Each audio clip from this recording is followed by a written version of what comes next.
Good morning, colleagues.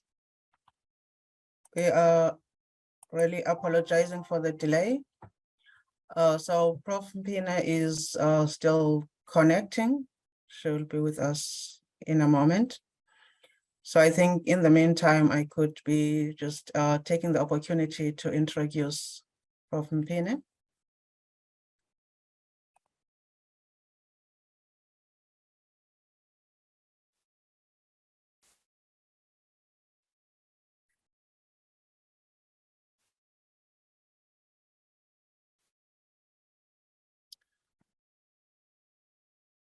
So Prof. Mpine will be the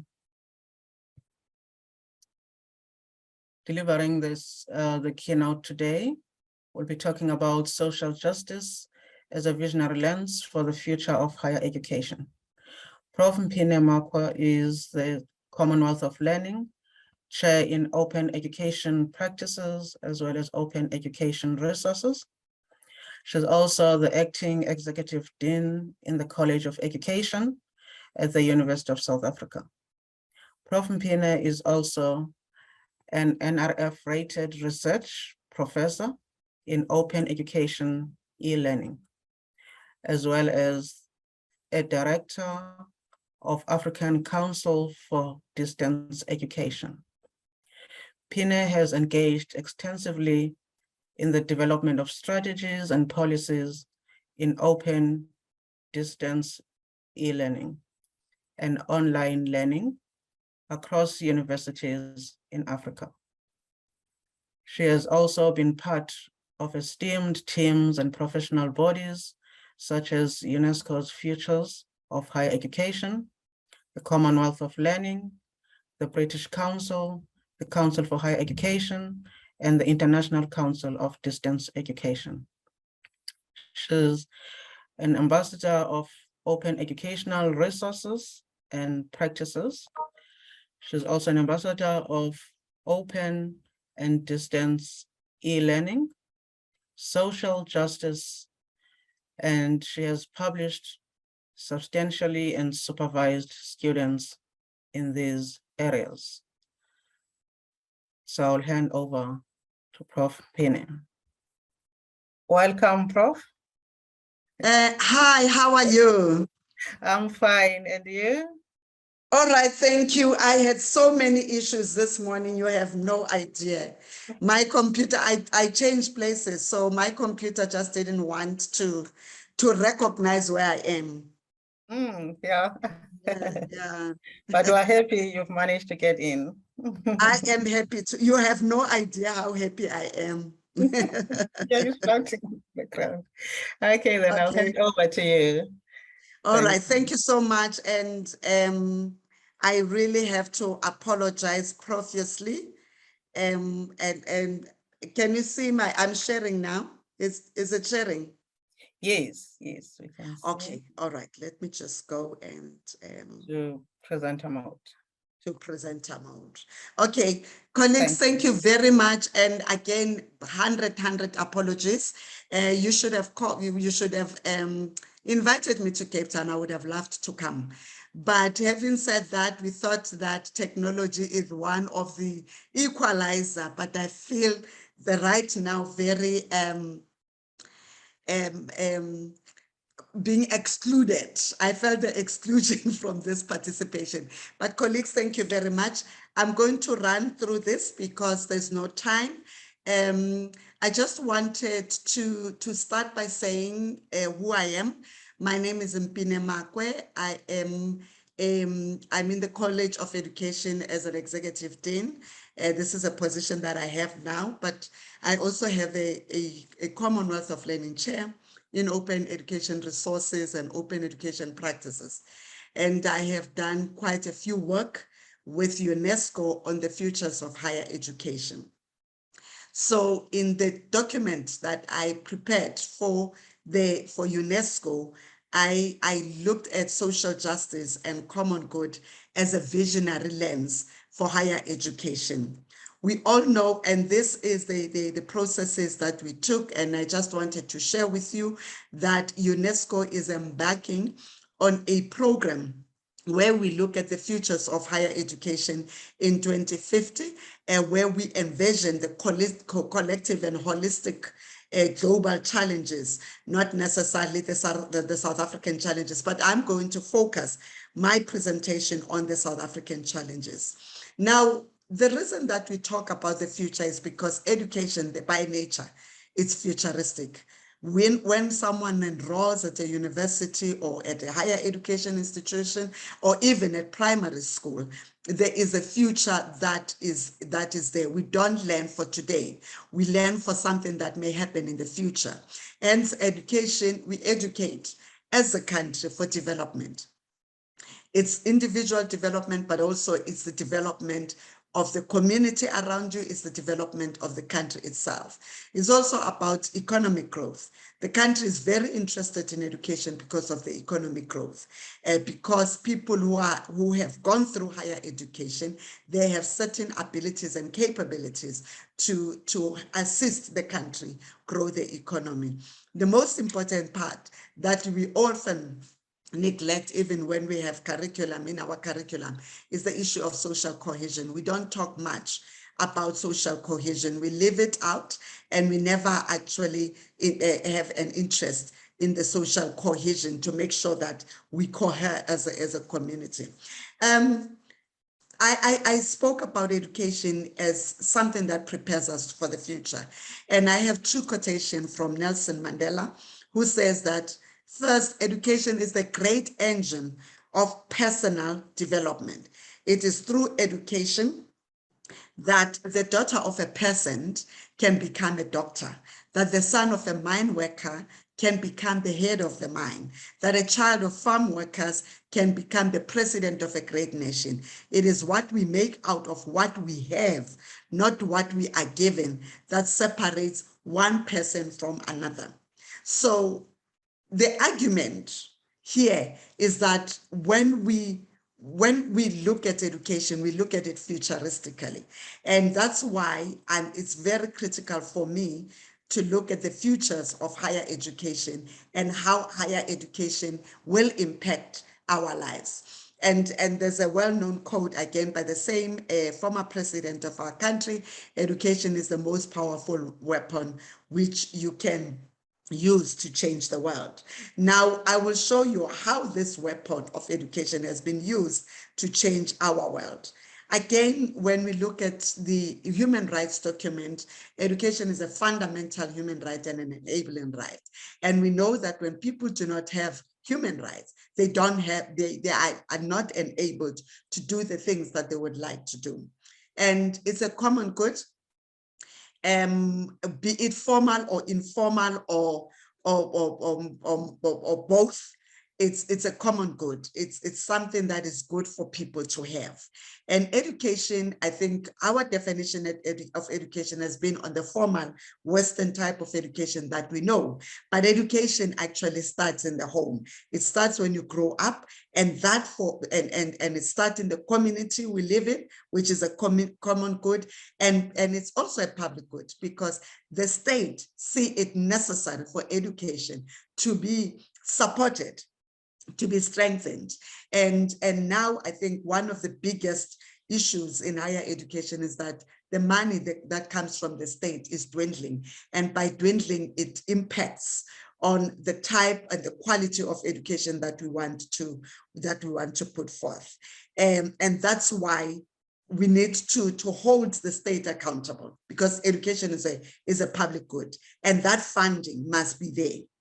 Education ensures equitable access to life opportunities. We all know that if people are not educated, they do not have equitable access to different things. And it's a right to be exerted along the whole life cycle. It doesn't start when you start at the low level, but as you grow, you need to have it. And higher education in particular, and in this sense, when I talk about higher education, I talk about anything that is post-schooling, technical,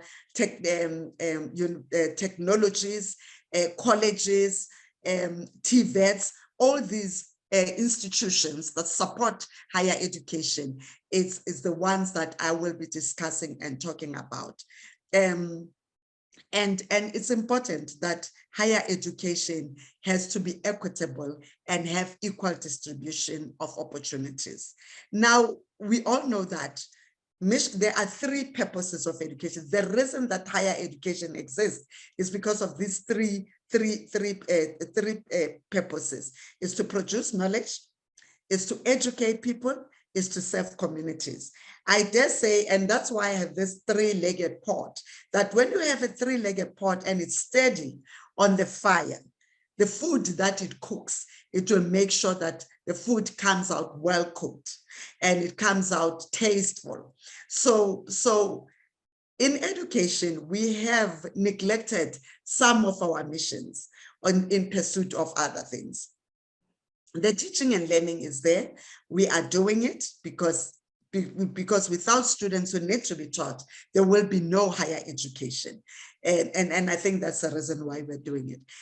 The production of knowledge is also a good thing, but it has been turned into a competition lately.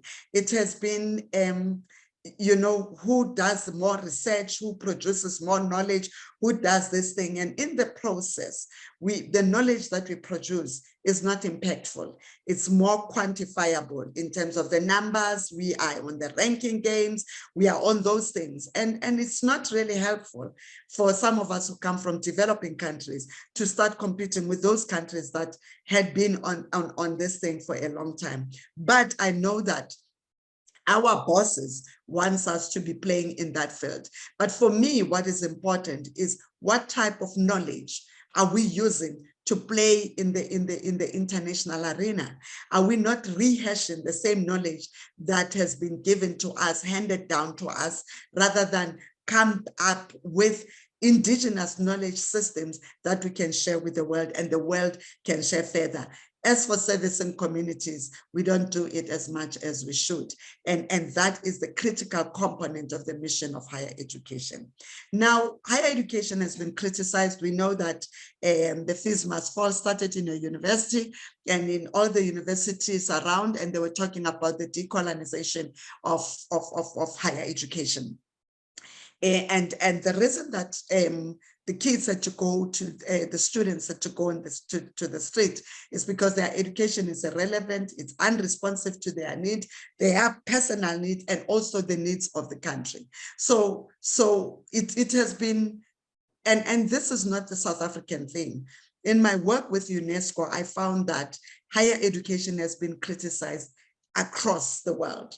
And therefore, it is important for us to start rethinking about what is it that we want this higher education to be, and the vision that we have, the mission. And we need to redefine, in particular in our context, where we have a history of inequalities, inequitability of access, and where we had a system that was compartmentalized based on race, on language. So social justice become something that is central to addressing all these injustices that have been there in the past. However, we must come up with workable solutions.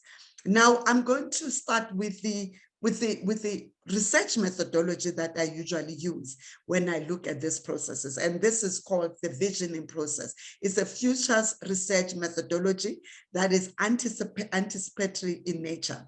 So, and there are a lot of other futures research methodologies that looks at different things, but this one looks specifically at anticipation. And you will say, well, futures is about anticipation, but it is also important that this anticipatory methodology looks at the future that we hope for. I think we need hope. We need something that will give us a reason to go forward. Given all the other issues that we are dealing with in higher education in our continent, we are dealing with high numbers, growing numbers of people who want access into higher education. We are dealing with an economic growth, an economic system that is not growing as much as we would like it to grow. We are dealing with ESCOM, with load shedding. We are dealing with an economy that is not performing optimally. We are dealing with dwindling funds from the state to sponsor higher education. We are dealing with an array and this persistent poverty that people who are poor look up to higher education for answers. So those answers need to be sorted out. Now, it's important now to start imagining the utopian images of the future, images that we don't even think about, but images that we would like to aspire for. So visioning process guides our choices towards the desirable future. We don't predict, we don't anticipate the future, but we come up. When you go through the visioning process, you come up with desirable futures, not the possible futures. And there's a difference between desirable and the possible. The possible may be we are now in the process of digitalization, and the chances that digitalization will exist till 2050, it's there. And therefore, let's start working towards building the higher education that is digitalized. Yes, that is a very important part of it, but what is desirable as a community, not as what can be done to do that. And it enhances the imagination. It's more about images that we build. It's aimed at improving, overcoming, and radically transforming the current situation. So we look at the current situation and we say, this is not what we are happy with. It pulls us forward to the image we aspire for. This is all about, all this is the definition coming from Inaya Chula, who is one of the well-known futurist scholar. And the question is, what should we creatively reimagine and reimagine differently? Now, I'm not going to, I did say something about the visioning process because it questions the assumptions about who we are as a higher education. It focuses on the potential changes that are likely to make fundamental differences. And I emphasize the transformative, fundamental transformation, not just the one that is sugarcoating that we have been engaged in the last 25 years. It empowers and it creates and shapes the futures we want. And I pick futures because I do not want to be prescriptive about one future. We need to look at the futures that we need to do. And it offers different tools that will help us to envision those images, and it forces us to live with the different awareness of time. Usually we get so stuck into the present and maybe the immediate future, but we don't look at the future in long term. I'm talking about visioning because to vision, it's a very, very important component of life. When the missionaries came, our formal education was started by the missionaries. When they came to Africa, to South Africa in particular, their vision was very clear: to convert natives to Christianity and get as many people as possible to be converted into this religion that they feel it's the religion that they need. Now, the missionaries were the first people who brought in the education system as we know it. And they taught, because there was high levels of illiteracy, their focus really was on primary school. And in primary school, it's the best place where you can mold the mind of a young person and ensure that that young person does what you want to do. So we need to start in grade R when we vision this vision that we wanted to look at. Then colonialism came. Clear vision: serve the interest of the British Empire. The education system must talk to the British Empire. It must make sure that where there is a colonizer by the British Empire, everything there must mimic what the British Empire expects. However, it was subservient in nature because it was getting rid of all the things that were already there that people were living with. The education systems that were there, indigenous knowledges that were there, they were being killed by the missionaries, they were killed by the colonialists. And when apartheid came, their vision was clear: create a racially compartmentalized society. And not only racially, ethnically, language, and they had systems in place. They put really good systems in place. We may not like what apartheid did, but for them, the vision was very clear. The systems was to make sure that they started by developing their language, their institutions, their churches were stable. They made sure that their churches speak the language of separateness. And by the time we got into our democracy, I don't know what to call it. That's why I have those question marks, because it didn't give us a clear vision of what is this new thing that we want to do. And maybe that's where our problem is. That's why the students are going to take to the street and say, but it seems like the education system is the same thing. When my son was doing his matric 3 years ago, he was reading the same prescribed book that I was reading on Shakespeare. These people understood the vision. Vision provides a sense of what might be achievable, and that is implementable and successful. So your vision must be very clear. It must be implementable. It must be, it will be successful if it's implementable.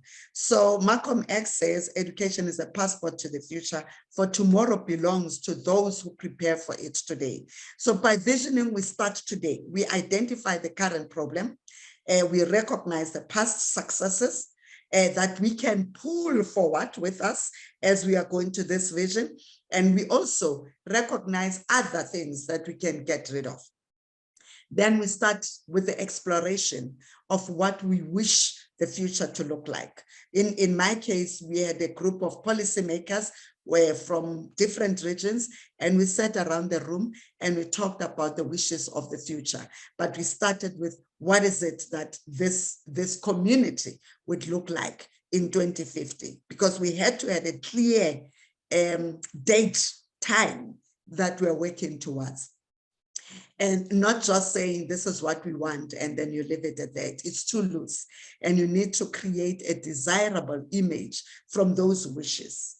Now, the first thing that we did in that workshop was to ask people, how do they envision the community of 2050? What would the community look like? If I have to ask you, and unfortunately I don't have the time, if I have to ask you to say to me, or even send a chart and say, this is how the community of 2050 would look like.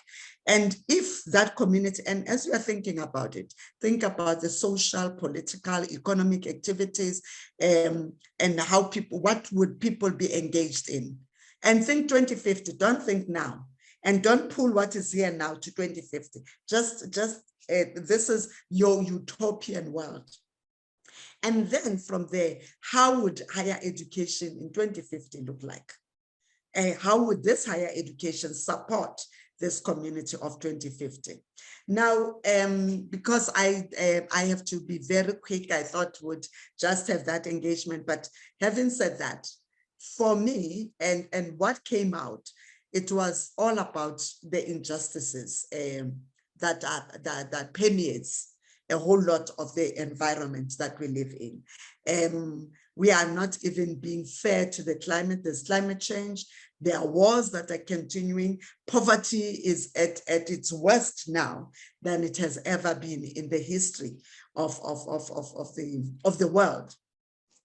And there's a lot more people who are displaced by wars, by strikes that are happening, and all that. Now, the social justice principles are based on trying to address all the past injustices that have been happening. The economic justice that has that caused the maldistribution of resources, and the resources are distributed according to how much you have. So it's trying to say, every person, every individual must have access to resources. Every individual must have access to higher education.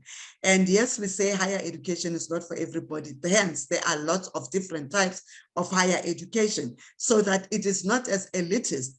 We inherited an elitist higher education system from the colonial and then to apartheid, where it chooses certain types of people to belong to that space. And it's also about cultural justice. The knowledge is whose knowledge is promoted over another knowledge, our ways of knowing. So the cultural justice recognizes diversity. It recognizes diverse knowledges, diverse ways of thinking, and it values other people's culture. Remember, those are from the missionary all the way to apartheid. It's the undermining of other people's cultures that creates the injustices that we have. And then political justice, we need to start reframing parity of participation. What does it mean? Because other people participate more than others. So there must be equitable representation. And this I got from Fraser 2005 and Hodgkinson, Williams, and Trotter, one of your colleagues at the University of Cape Town. Now, when we got our freedom, we all were talking about equality. And you will see what equality means. Those that have always been higher, they will continue to be higher. Those that have been lower, they'll continue to even be much, much lower than anticipated. Now, what equity does is that it assists the lowest to go to the top. Now, when we get people into higher education, we say they're not university material. We don't have time to babysit them, and forgetting that they come from a past that is a very inequitable past that has never allowed them to get to the level at which they get to. Now, what happens is that when you put people who are at different levels into one level, the ones that always had access will be the ones who is going to be benefiting far more than the one. In fact, what it happens, and this is how the world looks like now, the poor are becoming even much, much more poorer, and they don't have access to resources. They don't have access even to basic things like health. Now, finally, my vision of the future is that we need to strive for an education system that is inclusive, that is social justice, that is inclusive, that is equitable, that allows other people who come from different environments to participate in it. That is accessible in terms of resources, in terms of money, that doesn't remove you from participating because you don't have access. So this is the education we want. And my belief, and this is a strong belief, that if we can have a clear vision of what the education system should look like, then we will have a clear vision of what our society should look like. We can't start with society. We start with education. We start with educating people to move to a level at which they would be empowered to do the work or to do what they need to do. And part of the reason is that we need to get rid of some of the practices that higher education is married to. One of them is examination. I always put this, and this is my last part, is that when I become a minister of education, and it may not happen, the first thing that I'll get rid of is this obsession with matric exams, because I believe that that is not helpful at all. The obsession with matric exams creates problems for all and sundry. And it creates problems for us parents, and it doesn't mean anything. When a kid goes into higher education, they go without knowing anything because there's competition. We are being competitive. We put people in one space competing about this and that. So if you vote me, I will become your Minister of Education. And thank you very much. And I'll get rid of that exam. Thanks.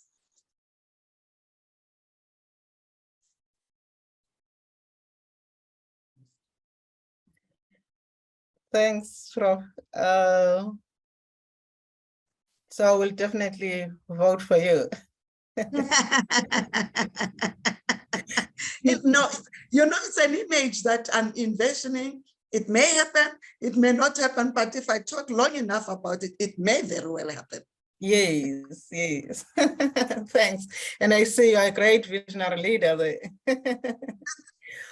So we've got some questions from the audience. The first one, I think, is more of a comment, but I'll ask you to maybe just say what your thinking is around that. So the first one from Karema is on the cultural justice aspect. Recognition of RPL would tip the scales for those who are not able to yet formalize their academic qualifications, but have the experience and the knowledge to perform higher level jobs. So what's your thinking around that RPL, and yes, how it could sort of address these cultural injustices? I agree fully. And unfortunately, the recognition of prior learning has not been accepted as such in higher education. And that, again, is the elitist system that we think higher education is supposed to be something like that. And let me give you an example. An engineer or someone who has been not called an engineer because they are not qualified to be one. It's a technician who works at ESCOM and they've been doing this job for a long time. And then you get an engineer who just graduated from university. Who would you want them to deal with your electricity? Someone who you know for a fact that they can be able to do it. They've been doing it in 40 years. So why not take that person who has been a technician, who understands electricity at a basic level, to be the one who comes in and do the work for you? I would choose that person. But why is higher education not recognizing that person and saying, let's see what is it that you can do? You are coming up with practice, but what do we do in terms of just empower, not theory, forget theory. We're empowering you to have certain types of knowledge that will help you to become a better person.